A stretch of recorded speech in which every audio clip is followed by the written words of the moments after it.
Actually ನಾನು ನೋಡಿರೋ ದೇವಸ್ಥಾನಗಳಲ್ಲೆಲ್ಲ ಇದೇ ದೇವಸ್ಥಾನದಲ್ಲಿ ನವಗ್ರಹಗಳಿಗೆ ಅಂದರೆ 9.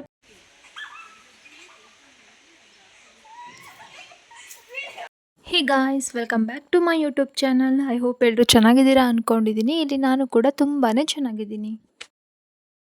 ಎಸ್, ಹಾಲಿಡೇ ಇತ್ತು ಅಂತೇಳಿ ಈ ಸಲ ಮಾಮ ಮತ್ತು ಅತ್ತೆ ಜೊತೆಗೆ ನಮ್ಮ ಧನು ಕೂಡ ಬಂದಿದ್ದ. ನಾವಿವತ್ತು ಮಧ್ಯಾಹ್ನದ ಊಟಕ್ಕೆ ಶಾವಿಗೆ ಪಾಯಸ, ರೈಸು, ಸಾಂಬಾರು ಜೊತೆಗೆ ಬಜ್ಜಿ ಮಾಡಬೇಕು ಅಂತ ಡಿಸೈಡ್ ಮಾಡ್ಕೊಂಡ್ವಿ. ಅಮ್ಮ ಅಡುಗೆ ಮಾಡ್ತಿದ್ರು, ನಾನು ಅವ್ರಿಗೆ ಹೆಲ್ಪ್ ಮಾಡಬೇಕು ಅಂತೇಳಿ ಶಾವಿಗೆಯನ್ನು ಹುರ್ಕೊಡೋ ಅಂಥ ಕೆಲಸ ಮಾಡ್ತಾಯಿದ್ದೆ. ಶಾವಿಗೆ ಕೆಂಪಾಗೋ ಥರ ಹುರಿದು ಸೈಡಲ್ಲಿಟ್ಟು ಅದಾದಮೇಲೆ ಸ್ವಲ್ಪ ತುಪ್ಪ ಹಾಕ್ಕೊಂಡು ದ್ರಾಕ್ಷಿ ಗೋಡಂಬಿನ ಸ್ವಲ್ಪ ಹಾಗೆ ಫ್ರೈ ಮಾಡೋಣ ಅಂಥೇಳಿ ಹುರ್ಕೊಳ್ಳೋಕೆ ಶುರು ಮಾಡಿದೆ. ನಾನು ಗ್ಯಾಸ್ ಫ್ಲೇಮ್ ನೋಡಿದೆ, ಹೈಯರ್ ಇಟ್ಬಿಟ್ಟಿದ್ದೆ. ಹಾಗಾಗಿ ಸ್ವಲ್ಪ ದ್ರಾಕ್ಷಿ ಸ್ವಲ್ಪ ಸಿಗಿಸ್ಬಿಟ್ಟೆ. ಬಟ್ ಅಮ್ಮ ಏನೂ ಅಂದಿಲ್ಲ. ನಮ್ಮಮ್ಮ ಯೂಶ್ವಲಿ ನಮಗೆ ಬೈಯೋದಿಲ್ಲ ಹಂಗೆಲ್ಲ. ಅಡುಗೆ ಮಾಡೋದ್ರಲ್ಲಿ ಅಥವಾ ಯಾವುದೇ ಕೆಲಸ ಸ್ವಲ್ಪ ತಪ್ಪು ಎಲ್ಲರೂ ಮಾಡಿದ್ರೆ ಅದಕ್ಕೆಲ್ಲ ನಮ್ಮಮ್ಮ ಬೈಯೋದೇ ಇಲ್ಲ. ಹಂಗಾದ್ರೆ ನಾನು ಸ್ವಲ್ಪ ಸಿಗಿಸಾಕ್ಬಿಟ್ಟಿದ್ದೆ. ನೋಡಮ್ಮ, ಸಾಕು ಇಷ್ಟು. ದ್ರಾಕ್ಷಿ ಗೋಡಂಬಿ ಫ್ರೈ ಮಾಡಿ ಸೈಡಲ್ಲಿ ಇಟ್ಟೆ. ಅಷ್ಟೊತ್ತಿಗಾಗಲೇ ಹಾಲು ಕಾಯ್ದಿರೋಂತಹ ಹಾಲಿಗೆ ನಾನು ಆಲ್ರೆಡಿ ಹುರಿದಿಟ್ಕೊಂಡಿರೋಂತಹ ಒಂದು ಶಾವಿಗೆಯನ್ನು ಆ್ಯಡ್ ಮಾಡಿಕೊಂಡೆ. ಸೊ ಹಾಲೊಳಗಡೆ ಹಾಕಿರೋ ಶಾವಿಗೆ ಚೆನ್ನಾಗಿ ಬೆಂದ್ಕೊಳ್ಳಿ ಅಂತ ಒಂದು ಸ್ವಲ್ಪ ಹೊತ್ತು ವೆಯ್ಟ್ ಮಾಡಿದೆ. ಅದಾದಮೇಲೆ ನಾನು ಅದಕ್ಕೆ ದ್ರಾಕ್ಷಿ ಮತ್ತು ಗೋಡಂಬಿ ಏನು ಫ್ರೈ ಮಾಡಿ ಇಟ್ಕೊಂಡಿದ್ದೆ ಅದನ್ನು ಆ್ಯಡ್ ಮಾಡಿ ಜೊತೆಗೆ ಬೇಕಾಗಿರೋಷ್ಟು ಶುಗರ್ನ ಆ್ಯಡ್ ಮಾಡಿಕೊಂಡೆ. ಕಮ್ಮಿ ಇರಲ್ಲ, ದ್ರಾಕ್ಷಿ ಓವರ್ ಫ್ರೈ ಆಗೋದ್ಮೇಲೆ ನಮ್ಮಮ್ಮ ಅದೆಂಥದ್ದು ಕಪ್ಪಗಿದೆಯಲ್ಲ ಅಂತ ಕೇಳ್ತವ್ರೆ ಪಾಪ. ಬಟ್ ನನಗೇನು ಬೈಲಿಲ್ಲ ನಮ್ಮಮ್ಮ. ಯೂಶ್ವಲಿ ನಮ್ಮಮ್ಮ ಬೈಯೋದೇ ಇಲ್ಲ, ಏನು ಯಾವ ವಿಷಯಗಳಿಗೂ ದನಿ ಏರಿಸಿ ಮಾತಾಡೋದು, ಬೈಯೋದು ಅದೆಲ್ಲ ಮಾಡೋದೇ ಇಲ್ಲ. ಸೋ ಸ್ವೀಟ್ ನಮ್ಮಮ್ಮ.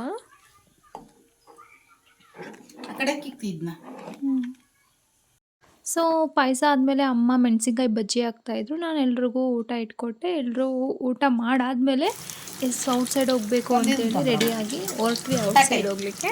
ನಾವು ಅಲ್ಲಿ ನೋಡ್ರಿ ಎಮ್ಮೆ ಕರಿ ನಾವು ಇದ್ದಂಗಿದಾವೆ ಕಾಣ್ತಾರ ಫಿಲಮ್ನಲ್ಲಿ, ಕಾಂತಾರದಾಗೆ ಕ್ವಾಣದಲ್ಲಿ ತೋರಿಸ್ತಾರಲ್ಲ ಅದು ಥಿಯೇಟ್ರಲ್ಲಿ ಎಷ್ಟು ದೊಡ್ಡಕ್ಕೆ ಬರ್ತವೆ. ಕಾಡಲ್ಲಿ ಸೊಪ್ಪು ಸಿಕ್ಕುತ್ತೆ, ಸೊಪ್ಪು ಧನು ಹಾಯ್ ಮಾಡು.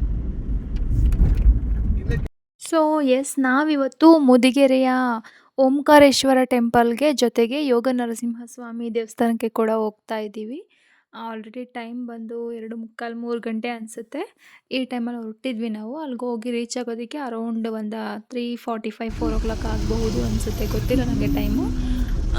ಆಗಬಹುದು, ಅಷ್ಟು ಮ್ಯಾಪಲ್ಲಿ ನೋಡಿದ್ದಕ್ಕೆ ನಮಗೆ ಅಷ್ಟು ತೋರಿಸಿದೆ ಟೈಮು. ಆ್ಯಕ್ಚುಲಿ ನಾವು ದುದ್ದ ರೂಟಲ್ಲಿ ಹೋಗಬೇಕಾಗಿತ್ತು. ಬಟ್ ಹಾಸನ ಅಂದರೆ ಅರಸೀಕೆರೆ ಟು ಹಾಸನ ರಸ್ತೆಯಲ್ಲಿ ಏನೋ ರಿಪೇರಿ ಕೆಲಸ ಕಾಮಗಾರಿ ನಡೀತಾ ಇದೆ ಅಂತೇಳಿ ನಾವು ಮೈಸೂರು ರೋಡಲ್ಲಿ ಹೊರಟ್ವಿ. ದಾರಿಲಿ ಹೋಗಬೇಕಾದ್ರೆ ನಮಗೆ ನಡುವೆ ರೈಲ್ವೆ ಗೇಟ್ ಇದೆ. ಸೊ ಅಲ್ಲಿ ಯಾವುದೋ ಟ್ರೈನ್ ಪಾಸ್ ಆಗ್ತಿದೆ ಅಂತೇಳಿ ಅಲ್ಲೇ ಸ್ಟಾಪ್ ಮಾಡಿಸಿದ್ರು. ಸೊ ಸ್ವಲ್ಪ ಅಲ್ಲೊಂದಷ್ಟೊತ್ತು ವೆಯ್ಟ್ ಮಾಡಬೇಕಾಯ್ತು. ಎಸ್, ಅರಸೀಕೆರೆ ಟು ಮೈಸೂರು ರೋಡಲ್ಲಿ ಹೋಗುವಾಗ ನೋಡಲಿಕ್ಕೆ ಅಂತೇಳಿ ಈ ತೋಟ ಸಿಗುತ್ತೆ. ತೋಟದೊಳಗಡೆ ಒಂದು ಮನೆ ಇದೆ. ಬಟ್ ನನಗೆ ಇದು ಔಟ್ಲುಕ್ ಸಖತ್ ಅಂದರೆ ಸಖತ್ ಇಷ್ಟ ಆಯಿತು. ಈಗಲೇ ಅಲ್ಲ, ನಾನು ಇದಕ್ಕಿಂತ ಮುಂಚೆ ತುಂಬ ಸಲ ನಾನು ಅಂದರೆ ಅರಸೀಕೆರೆ ಟು ಮೈಸೂರು ರೋಡಲ್ಲಿ ಓಡಾಡುವಾಗ ನಾನು ತುಂಬ ಸಲ ನೋಡಿದ್ದೀನಿ ಇದನ್ನು. ಅದೇನೋ ಒಂಥರ ಅಟ್ರ್ಯಾಕ್ಟಿವ್ ಆಗಿದೆ. ಅಂದರೆ ಆಚೆಗಡೆ ಎಲ್ಲ ಕಾಂಪೌಂಡ್ ಇದೆ, ಜೊತೆಗೆ ಒಳಗಡೆ ಎಲ್ಲ ತೆಂಗಿನ ಮರ, ಜೊತೆಗೆ ಅಡಿಕೆ ಮರಗಳಿಗೆ ಹಬ್ಬಿರುವಂತಹ ಮೆಣಸಿನ ಬಳ್ಳಿ ಮತ್ತು ಎಲೆ ಬಳ್ಳಿಗಳು, ಏನೋ ಒಂಥರ ನೇಚರ್ ಮಾತ್ರ ಸಖತ್ತಾಗಿದೆ. ಮಸ್ತ್ ವ್ಯೂ ಕೊಡುತ್ತೆ. ನೇಚರ್ ಅಂದ್ರೇ ಎಲ್ರಿಗೂ ಇಷ್ಟ ಆಗುತ್ತೆ. ಬಟ್ ಈ ಥರದ್ದು ಒಂದು ನೇಚರ್ ಇತ್ತಂದರೆ ಯಾರಿಗೆ ತಾನೇ ಇಷ್ಟ ಆಗಲ್ಲ. ನನಗಂತೂ ಪರ್ಸ್ನಲಿ ಸಖತ್ ಇಷ್ಟ ಆಗೋಯ್ತು ಈ ನೇಚರು. ಸೊ ಎಸ್, ಫೈನಲಿ ನಾವು ಓಂಕಾರೇಶ್ವರ ಟೆಂಪಲ್ ಹತ್ರ ಬಂದ್ವಿ. ಇಲ್ಲೂ ಕೂಡ ಒಂಥರ ಜನಗಳೇ ಇಲ್ವೇನೋ ಅನ್ನೋ ಥರ ಜಾಗ ಇದು. ಆ್ಯಕ್ಚುಲಿ ಊರಿದೆ ಇಲ್ಲಿ ಒಂದು, ಆದರೂ ಕೂಡ ಏನೋ ಒಂಥರ ಸುತ್ತಮುತ್ತ ಯಾರು ಜನಸಂದಣಿ ಜಾಸ್ತಿ ಇಲ್ಲ, ಜನಗಳು ಓಡಾಡ್ತಾ ಇಲ್ಲ, ಆ ರೀತಿ ಫೀಲ್ ಕೊಡುತ್ತೆ. ಇಷ್ಟು ದೂರದ ಟೆಂಪಲ್ಗೆ ಒಬ್ಬೊಬ್ಬರೇ ಬರೋದು ಸ್ವಲ್ಪ ಭಯವಾಗುತ್ತೆ. ಬಟ್ ಫ್ಯಾಮಿಲಿ ಜೊತೆ ಬರ್ಬೋದು, ಚೆನ್ನಾಗಿರುತ್ತೆ. ಒಳ್ಳೆ ಪ್ಲೇಸ್ ಇದು ನೋಡಲಿಕ್ಕೆ. ಓಂಕಾರೇಶ್ವರ ಗುಡಿ ಸಂಕುಲ. ಈ ದೇವಸ್ಥಾನದ ಎಂಟ್ರೆನ್ಸ್ ನೋಡಿದ ತಕ್ಷಣ ನಾವು ಯಾವುದೋ ತುಂಬ ತೋಟದ ಮನೆಗೇನೋ ಬರ್ತಾ ಇದ್ದೀವೇನೋ ಆ ಥರ ಅನಿಸುತ್ತೆ. ಬಟ್ ಒಳಗಡೆ ದೇವಸ್ಥಾನಗಳಿರುತ್ತೆ. ನಮಗದು ಇದು ದೇವಸ್ಥಾನ, ಇದು ದೇವರಿರುವಂತಹ ಗುಡಿ ಆ ರೀತಿ ಫೀಲೇ ಕೊಡೋದಿಲ್ಲ ನಮಗೆ. ಇದು ಯಾವುದೋ ಒಂದು ತೋಟದಲ್ಲಿರುವಂತಹ ಮನೆ ಅಥವಾ ಯಾವುದೋ ತುಂಬ ಕಾಡಲ್ಲಿ ಯಾವುದೋ ಒಂದು ಮನೆ ಇದೆ ಆ ರೀತಿ ಫೀಲ್ ಕೊಡುತ್ತೆ ಇದು. ಇಲ್ಲಿನ ಕೆತ್ತನೆಗಳು ಅಷ್ಟೇ ತುಂಬಾ ಸೂಕ್ಷ್ಮವಾಗಿದ್ದಾವೆ. ಇದನ್ನು ನಾನು ಪ್ರಕೃತಿ ಅನ್ಬೇಕೋ ಅಥವಾ ದೇವಾಲಯ ಅನ್ಬೇಕೋ ನನಗಂತೂ ಕನ್ಫ್ಯೂಸ್ಡ್. ಸೊ ಎಸ್, ಟೆಂಪಲ್ ಬಾಗ್ಲಾಕಿದೆ. ನೋಡೋಣ, ಅದೃಷ್ಟ ಇದ್ದರೆ ಪೂಜೆ, ದೇವರ ದರ್ಶನ ಎಲ್ಲವೂ ಸಿಗುತ್ತೆ. ನೋಡೋಣ. ಸೊ ಎಸ್, ಇಲ್ಲಿ ನೀವು ನೋಡ್ತಿರ್ಬೋದು ಎಲ್ಲ ಕೆತ್ತನೆಗಳು ಕೂಡ ತುಂಬ ಸೂಕ್ಷ್ಮವಾಗಿದ್ದಾವೆ. ಇಲ್ಲಿ ಸಮುದ್ರ ಮಂಥನ ಮಾಡ್ತಿರುವಂತಹದ್ದು ಚಿತ್ರ, ಅಂದರೆ ಆ ಒಂದು ಸನ್ನಿವೇಶನ ಕೂಡ ಇಲ್ಲಿ ಕೆತ್ತನೆ ಮಾಡಿದ್ದಾರೆ. ಇಲ್ಲಿ ಕಾಣ್ತಿರೋ ಬಸಪ್ಪ ಕೂಡ ಸ್ವಲ್ಪ ಚೊಟ್ಟ ಮುಖದ ಬಸಪ್ಪ. ನಂತರ ನನ್ನ ಮುಖನೂ ಕೂಡ ಸ್ವಲ್ಪ ಚೊಟ್ಟಗಿದೆ. ನಮ್ಮಮ್ಮ ಯಾವಾಗಲೂ ಹಂಗೆ ಅಂತಿರ್ತಾರೆ, ನಿಂದು ಚೊಟ್ಟ ಮುಖ ಅಂತ. ಸೊ ಎಸ್, ಓಂಕಾರೇಶ್ವರ ಪ್ರಸಿದ್ಧ. ಇಲ್ಲಿ ದೇವಸ್ಥಾನದ ಒಂದು ಬಾಗಿಲೇನಿದೆ, ದ್ವಾರ, ಅದನ್ನು ಕೂಡ ಚೆನ್ನಾಗಿ ಕೆತ್ತನೆ ಮಾಡಿದ್ದಾರೆ. ನೋಡ್ತಾ ಇರ್ಬೋದು, ಇಲ್ಲಿ ಕೂಡ ಒಂದು ಗಣಪತಿ ವಿಗ್ರಹ ಇದೆ. ಬಟ್ ಇಲ್ಲಿ ಏನೋ ಒಂಥರ ಡಿಫ್ರೆಂಟಾಗಿ ಇಲ್ಲಿರೋವಂಥ ಪ್ರತಿಯೊಂದು ವಿಗ್ರಹಗಳು ಕೂಡ ಒಂಥರ ಡಿಫ್ರೆಂಟ್ ವೈಬ್ಸ್ನ ಕೊಡುತ್ತೆ ನಮಗೆ. ಸೊ ಇಲ್ಲಿ ಪೂರ್ತಿ ಇವರು ಕಾಂಕ್ರೀಟಿಂದ ಕವರ್ ಮಾಡಿದ್ದಾರೆ ಮೇಲ್ಗಡೆ ಪ್ಲೇಸ್ಗಳನ್ನೆಲ್ಲ. ಆದರೂ ಕೂಡ ಇವರು ಇಲ್ಲಿ ಒಂದಷ್ಟು ಬಾಳೆ ಗಿಡಗಳು, ಸಪೋಟ ಗಿಡಗಳು, ಬೇರೆ ಬೇರೆ ಹಣ್ಣಿನ ಗಿಡಗಳು, ಹೂವಿನ ಗಿಡಗಳನ್ನೆಲ್ಲ ಬೆಳೆಸ್ಕೊಂಡು ಎಷ್ಟು ಚೆನ್ನಾಗಿ ನೀಟ್ನೆಸ್ ಮೇಂಟೈನ್ ಮಾಡಿದ್ದಾರೆ ಅಂದರೆ ಅಷ್ಟು ಚೆನ್ನಾಗಿ ನೀಟ್ನೆಸ್ನ ಮೇಂಟೈನ್ ಮಾಡಿದ್ದಾರೆ. ಜೊತೆಗೆ ಇಲ್ಲಿ ಸಪ್ತ ಮಾತೃಕೆಯರ ದೇವಸ್ಥಾನಗಳು ಕೂಡ ಇದೆ. ಅಂದರೆ ಪ್ರತಿಯೊಂದು ದೇವಿಗೂ ಕೂಡ ಒಂದೊಂದು ಸೆಪ್ರೇಟ್ ಗುಡಿಯನ್ನು ಗೌಮಾರಿ ಅಲ್ವಾ ಅಮ್ಮ? ಗೌ ಗೌ ಅಯ್ಯೋ ಕೌಮಾರಿ, ಕೌಮಾರಿ ಅಮ್ಮ.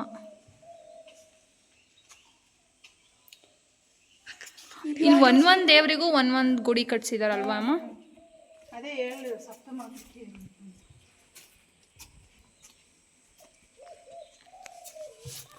ನಾನು ನೀನೇ ಮಾಡ್ತೀನವಾ ಬಿಡು.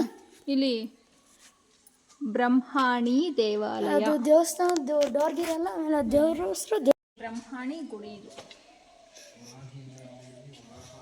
ಇದು ಚಾಮುಂಡಾ ದೇವರು, ಅಂದರೆ ಚಾಮುಂಡಿ ಇರಬೇಕು. ಇದನ್ನ ತಕೊಂಡ್ರೆ ಇದು ಯಾವುದು? ಅದು ಅತ್ಲಾಗಿರ ಚಾಮುಂಡಿ.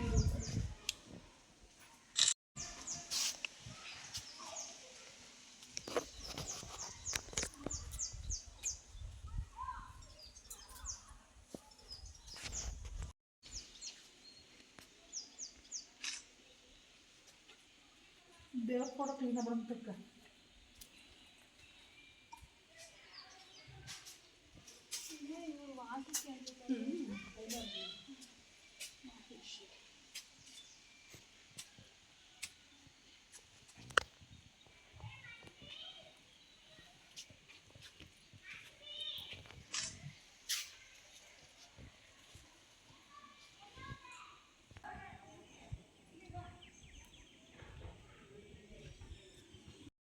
ಆ್ಯಕ್ಚುಲಿ ನಾನು ನೋಡಿರೋ ದೇವಸ್ಥಾನಗಳಲ್ಲೆಲ್ಲ ಇದೇ ದೇವಸ್ಥಾನದಲ್ಲಿ ನವಗ್ರಹಗಳಿಗೆ, ಅಂದರೆ 9 ನವಗ್ರಹಗಳಿಗೆ ಪ್ರತಿಯೊಂದಕ್ಕೂ ಸೆಪ್ರೇಟಾಗಿ ದೇವಸ್ಥಾನಗಳು ಅಥವಾ ಗುಡಿಗಳನ್ನು ಕಟ್ಟಿರೋದು ಇದೇ ಒಂದು ದೇವಸ್ಥಾನದಲ್ಲಿ ನಾನು ನೋಡಿರೋ ಪ್ರಕಾರ. ಬೇರೆ ದೇವಸ್ಥಾನಗಳಿಗೆಲ್ಲ ಹೋದಾಗ ಅಲ್ಲೇನಾಗುತ್ತೆ ಅಂದರೆ ಎಲ್ಲ ನವಗ್ರಹಗಳನ್ನು ಕೂಡ ಒಂದೇ ಗುಡಿ ಒಳಗಡೆ ಅಥವಾ ಒಂದೇ ದೇವರ ಕೋಣೆ ಒಳಗಡೆ ಇಡುವಂಥದ್ದನ್ನು ನೋಡಿರೋದು. ಬಟ್ ಈ ದೇವಸ್ಥಾನದಲ್ಲಿ ಸ್ವಲ್ಪ ಡಿಫ್ರೆಂಟ್ ಆಗಿದೆ. ಪ್ರತಿಯೊಂದು ನವಗ್ರಹಗಳಿಗೂ ಕೂಡ ರಾಹು, ಕೇತು, ಶನಿ, ಬುಧ, ಗುರು ಇವುಗಳಿಗೆಲ್ಲವಕ್ಕೂ ಕೂಡ ಪ್ರತಿಯೊಂದು ನವಗ್ರಹಗಳಿಗೂ ಕೂಡ ಒಂದೊಂದು ಸೆಪ್ರೇಟ್ ಆಗಿ ಗುಡಿಯನ್ನು ಕಟ್ಟಿಸ್ತಾರೆ. ಸೊ ನೋಡೋಣ ಬನ್ನಿ. ನವಗ್ರಹಗಳಲ್ಲಿ ಒಂದಾದಂತಹ ಕೇತುಗೂ ಕೂಡ ಇಲ್ಲಿ ಸೆಪ್ರೇಟ್ ಆಗಿ ಒಂದು ಗುಡಿಯನ್ನು ಕಟ್ಟಿ ಅದರೊಳಗಡೆ ಒಂದು ಮೂರ್ತಿಯನ್ನು ಪ್ರತಿಷ್ಠಾಪನೆ ಮಾಡಿರುವಂತಹ ಕೆಲಸವನ್ನು ಮಾಡಿದ್ದಾರೆ. ನವಗ್ರಹಗಳಲ್ಲಿ ಒಂದಾದಂತಹ ಸೂರ್ಯನ ಮೂರ್ತಿಯನ್ನು ಒಳಗಡೆ ಪ್ರತಿಷ್ಠಾಪನೆ ಮಾಡಿದ್ದಾರೆ. ನೀವು ನೋಡ್ಬೋದು ಇಲ್ಲಿ. ಓಕೆ, ಚೆನ್ನಾಗಿದೆ ಅಲ್ವಾ? ನವಗ್ರಹಗಳನ್ನೆಲ್ಲ ಸುತ್ತಾಡ್ಕೊಂಡು ಬರೋದ್ರೊಳಗಡೆ ಆಗಲೇ ದೇವಸ್ಥಾನದ ಬಾಗಿಲು ಓಪನ್ ಮಾಡಿ ಪೂಜೆ ಮಾಡಿ ಎಲ್ರಿಗೂ ತೀರ್ಥ ಪ್ರಸಾದವನ್ನು ಕೊಡ್ತಾಯಿದ್ರು. ಸೊ ನಾವು ಅದೇ ಕರೆಕ್ಟ್ ಟೈಮಿಗೆ ಹೋದ್ವಿ ಒಳಗಡೆ. ಸೊ ನಮಗೂ ಕೂಡ ದೇವ್ರ ದರ್ಶನ ಆಯಿತು, ಪ್ರಸಾದ ಸಿಕ್ತು, ಜೊತೆಗೆ ತೀರ್ಥ ಪ್ರಸಾದ ಎಲ್ಲ ಸಿಕ್ತು.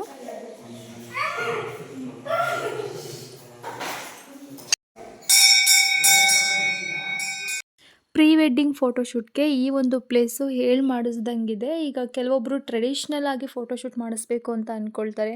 ಅದಕ್ಕಾಗಿ ಕೆಲವೊಂದು ದೇವಸ್ಥಾನಗಳಿಗೆಲ್ಲ ಹುಡ್ಕೊಂಡು ಹೋಗ್ತಾ ಇರ್ತಾರೆ. ಸೊ ಅಂಥವ್ರಿಗೆ ಈ ಒಂದು ಪ್ಲೇಸು ಬೆಸ್ಟಲ್ಲಿ ಬೆಸ್ಟ್ ಅಂತಲೇ ಹೇಳ್ಬಹುದು. ಇನ್ನು ಕೆಲವರು ಫೋಟೋಶೂಟ್ಗೆಲ್ಲ ಸ್ವಲ್ಪ ಇಂಟ್ರೋವರ್ಟ್ ಇರ್ತಾರೆ. ಅಂದರೆ ಅವ್ರಿಗೆ ಫೋಟೋಶೂಟ್ಸ್ ಎಲ್ಲ ಮಾಡಿಸ್ಕೊಳ್ಳೋದು, ಎಲ್ರ ಮುಂದೆ ಶೋ ಆಫ್ ಮಾಡೋದು ಇದೆಲ್ಲ ಒಂಥರ ಶೈನೆಸ್ ಅವ್ರಿಗೆ ಜಾಸ್ತಿ ಇರುತ್ತೆ. ಸೊ ಅಂಥವ್ರಿಗೆ ಈ ಒಂದು ಪ್ಲೇಸು ಬೆಟರಲ್ಲಿ ಬೆಟರ್ ಅಂತಲೇ ಹೇಳ್ಬಹುದು. ಯಾಕಂದರೆ ಇಲ್ಲಿ ಜನಸಂಖ್ಯೆ ಕೂಡ ತುಂಬ ಕಡಿಮೆ ಅಂದರೆ ಕಡಿಮೆ ಇರುತ್ತೆ. ಸೊ ನಾವುಗಳೇ ಇದ್ದಾಗ ನಮ್ಮ ಹತ್ತಿರದ ಜನಗಳಿದ್ದಾಗ ನಾವು ಫೋಟೋಶೂಟ್ ಎಲ್ಲ ಮಾಡಿಸ್ಕೊಳ್ಳೋಕ್ಕೆ ಅಷ್ಟು ಹಿಂಜರಿಯೋದಿಲ್ಲ. ಆ ಒಂದು ಶೈನೆಸ್ ಇರೋದಿಲ್ಲ. ಸೊ ಅಂಥವ್ರಿಗೆ ಈ ಒಂದು ಪ್ಲೇಸು ಬೆಸ್ಟಲ್ಲಿ ಬೆಸ್ಟ್ ಅಂತಲೇ ಹೇಳ್ಬಹುದು. ಸೊ ನಾವು ಕೂಡ ಒಂದಷ್ಟು ಫೋಟೋಶೂಟ್ ಮಾಡ್ಕೊಂಡ್ವಿ. ಅದಾದಮೇಲೆ ಅಲ್ಲಿ ಯಾವುದೋ ಒಂದು ಚಿಕ್ಕ ಪಾರ್ಕ್ ಇದೆ, ನೋಡ್ಕೊಂಡು ಬರೋಣ ಅಂತ ಆ ಕಡೆನೂ ಹೋದ್ವಿ.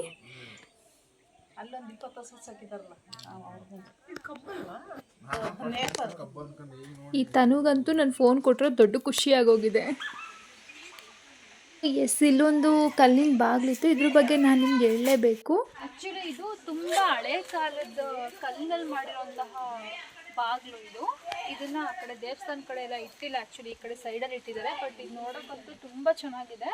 ಮೇ ಬಿ ಇದು ನನಗನ್ಸಿದ ಪ್ರಕಾರ ಇದು ಬಳಪದ ಕಲ್ಲು ಅಂತೀವಲ್ಲ, ಆ ಥರ ಬಳಪದ ಕಲ್ಲಿಂದ ಮಾಡಿರೋವಂಥದ್ದು. ಇಲ್ಲೆಲ್ಲ ಕೆತ್ತನೆ ಎಲ್ಲ ತುಂಬ ಚೆನ್ನಾಗಿದೆ. ಬಟ್ ಇದನ್ನು ಅಲ್ಲಿವರೆಗೂ ಶಿಫ್ಟ್ ಮಾಡೋಕ್ಕಾಗದೆ ಇಲ್ಲೇ ಇಟ್ಟಿದ್ದಾರೋ ಏನೋ ರೀಸನ್ ಗೊತ್ತಿಲ್ಲ. ಬಟ್ ಚೆನ್ನಾಗಿದೆ ಇದು. ನಾವು ಒಳಗಡೆ ಬಂದರೆ ಇಲ್ಲೆಲ್ಲ ಪೂರ್ತಿ ಬಾಳೆ ಗಿಡಗಳನ್ನ ಮತ್ತು ದಾಸವಾಳದ ಕಡ್ಡಿಗಳನ್ನೆಲ್ಲ ನೆಟ್ಟು ಬೆಳೆಸಿದ್ದಾರೆ. ಮಾತ್ರ ವ್ಯೂಸ್ ತುಂಬ ಚೆನ್ನಾಗಿದೆ ನೋಡಲಿಕ್ಕೆ. ಓ ಎಸ್, ಇಲ್ಲಿ ಒಂದು ಹಳೆಗನ್ನಡದ ಶಾಸನ ಕೂಡ ಇಲ್ಲಿದೆ. ಇದು ಯಾವ ಲಿಪಿ ಅಂತ ನಮಗೆ ಗೊತ್ತಿಲ್ಲ. ಬಟ್ ಇದ್ರ ಮೇಲೆಲ್ಲ ಅಕ್ಷರಗಳಲ್ಲೆಲ್ಲ ಬರೆದಿದ್ದಾರೆ, ನೋಡ್ತಾ ಇರ್ಬೋದು ನೀವು ಇಲ್ಲಿ ಅಕ್ಷರಗಳಲ್ಲೆಲ್ಲ ಬರೆದಿದ್ದಾರೆ. ಅದು ಏನು ಬರೆದಿದ್ದಾರೋ ನನಗೂ ಗೊತ್ತಿಲ್ಲ. ಇನ್ ಕೇಸ್ ನನಗೇನಾದ್ರು ಹಳೆಗನ್ನಡ ಓದೋಕ್ಕೆ ಬಂದಿದ್ದರೆ ಓದ್ಬಿಟ್ಟು ಹೇಳ್ಬಿಡುವೆ. ಬಟ್ ನನಗೆ ಗೊತ್ತಿಲ್ಲ, ಬರಲ್ಲ ನನಗೆ ಹಳೆಗನ್ನಡ, ಹಂಗಾಗಿ ಏನು ಹೇಳೋಕ್ಕಾಗ್ತಿಲ್ಲ. ಬಟ್ ಚೆನ್ನಾಗಿದೆ ಇದು, ಯಾವುದೋ ರಾಜರ ಕಾಲದ್ದು ಅನಿಸುತ್ತೆ. ಹಂಗೆ ಇಲ್ಲೂ ಕೂಡ ಒಂದು ನಂದಿ ವಿಗ್ರಹ ಇದೆ. ಬಟ್ ಇದನ್ನು ಕೂಡ ಇವರು ಆಚೆ ಕಡೆ ಸೈಡಲ್ಲೆಲ್ಲೋ ಇಟ್ಬಿಟ್ಟಿದ್ದಾರೆ. ದಾಳಿಗೆ ತುತ್ತಾಗಿರುವ ಬಸವ. ಇದು ಮೇ ಬಿ ಅಲಂಕಾರಕ್ಕೆ ಅಂತೇಳಿ ಕಲ್ಲಲ್ಲೇ ಈ ರೀತಿ ಎಲ್ಲ ಕೆತ್ತಿದ್ದಾರೆ ಅನಿಸುತ್ತೆ. ದಾಳಿಗೆ ಬಲಿಯಾದಾಗ ಬಸಪ್ಪ ಅಂದರೆ ಹೇಳು, ಅಂದರೆ ಯುದ್ಧದ ಟೈಮಲ್ಲಿ ಅಥವಾ ಬೇರೆಯವ್ರು ಯಾರಾದರೂ ಆಕ್ರಮಣ ಮಾಡಿದಾಗ ದಾಳಿಗೆ ತುತ್ತಾಗಿದೆ ಅಂದರೆ ಒಡೆದೋಗಿದೆ ಅಂತ ಹೇಳಿ ಅಷ್ಟೇ. ಈ ಮೂರ್ತಿ ಎಲ್ಲ ಭಗ್ನ ಮಾಡಿದ್ದಾರೆ ಮೂರ್ತಿಗಳನ್ನೆಲ್ಲ ಅಂತ ಅಷ್ಟೆ. ಚೆನ್ನಾಗಿದೆ ಅಲ್ವಾ? ನಾವು ಆ್ಯಕ್ಚುಲಿ ಈವ್ನಿಂಗ್ ಟೈಮಲ್ಲಿ ಬಂದಿರೋದು ಈ ದೇವಸ್ಥಾನಕ್ಕೆ. ಬಟ್ ಇವರು ಬೆಳಗ್ಗೆನೇ ಪೂಜೆ ಮಾಡಿ ಹೋಗಿದ್ದಾರೆ. ಆದ್ರೂ ಇನ್ನೂ ಕೂಡ ಹೂವು ಏನೂ ಬಾಡೇ ಇಲ್ಲ, ಇನ್ನೂ ಫ್ರೆಶ್ ಆಗಿ ಈಗ ಮುಡ್ಸಿರೋ ಥರನೇ ಇದೆ. ನಾನು ಈ ವಿಗ್ರಹದ ಬಗ್ಗೆ ನಿಮಗೆ ಹೇಳಲೇಬೇಕು. ಆ್ಯಕ್ಚುಲಿ ನಾನು ವೀಡಿಯೋ ಮಾಡಬೇಕಾದ್ರೆ ನನಗೆ ಈ ವಿಗ್ರಹದ ಅಷ್ಟು ಏನೂ ಗೊತ್ತೇ ಆಗಲಿಲ್ಲ. ಬಟ್ ನಾನು ಅದನ್ನು ಮನೆಗೆ ಬಂದು ಆ ಫೋಟೋಸ್ಗಳನ್ನೆಲ್ಲ ನೋಡಿದಾಗಲೇ ನನಗೆ ಗೊತ್ತಾಗಿದ್ದು. ಆ ಫೋಟೋನ ಕರೆಕ್ಟಾಗಿ ಅಬ್ಸರ್ವ್ ಮಾಡಿ, ಆ ಫೋಟೋ ಅಂದರೆ ಗಣಪತಿಯ ಮುಖದ ಮೇಲ್ಗಡೆ ಇನ್ನೊಂದು ಯಾವುದೋ ದೇವ್ರದ್ದು ಮುಖನ ಕೆತ್ತಿರೋ ಥರ ನನಗೆ ಕಾಣಿಸ್ತಿದೆ. ನಿಮ್ಗಳಿಗೂ ಹಂಗೆ ಕಾಣಿಸುತ್ತೋ ಅಥವಾ ನನಗಷ್ಟೇ ಹಂಗೆ ಕಾಣಿಸ್ತಿದೆಯೋ ಗೊತ್ತಿಲ್ಲ ನನಗೆ. ಗರ್ಭಗುಡಿ ಆಚೆ ಗಣೇಶನ ದೇವಸ್ಥಾನ ಅಂತಲೇ ಮೆನ್ಷನ್ ಮಾಡಿದರು. ಬಟ್ ನಾನು ಅವಾಗ ನೋಡಲೇ ಇಲ್ಲ ಅಬ್ಸರ್ವ್ ಮಾಡಿ. ಮನೆಗೆ ಬಂದು ಫೋಟೋಸ್ನ ನೋಡುವಾಗಲೇ ಗೊತ್ತಾಗಿದ್ದು ಗಣಪತಿ ಜೊತೆ. ನಾನು ಮನೆಗೆ ಬಂದು ಈ ಫೋಟೋನ ಅಬ್ಸರ್ವ್ ಮಾಡಿ ನೋಡಿದಾಗಲೇ ನನಗೆ ಗೊತ್ತಾಗಿದ್ದು ಗಣಪತಿ ಜೊತೆಗೆ ಇದು ಯಾವುದೋ ಬೇರೆ ಇನ್ನೂ ಒಂದು ದೇವ್ರು ಕೂಡ ಇದ್ರ ಜೊತೆನೇ ಇದೆ ಅಂಥೇಳಿ. ಐ ಹೋಪ್ ನಿಮ್ಗೆ ಈ ವಿಡಿಯೋ ಇಷ್ಟ ಆಗಿದೆ ಅನ್ಕೋತೀನಿ. ಇದೇ ಥರ ಹೊಸ ವಿಡಿಯೋದೊಂದಿಗೆ ಮತ್ತೆ ನಿಮ್ಮ ಮುಂದೆ ಬರ್ತೀನಿ. ಅಲ್ಲಿವರೆಗೂ take care, bye, have a good day.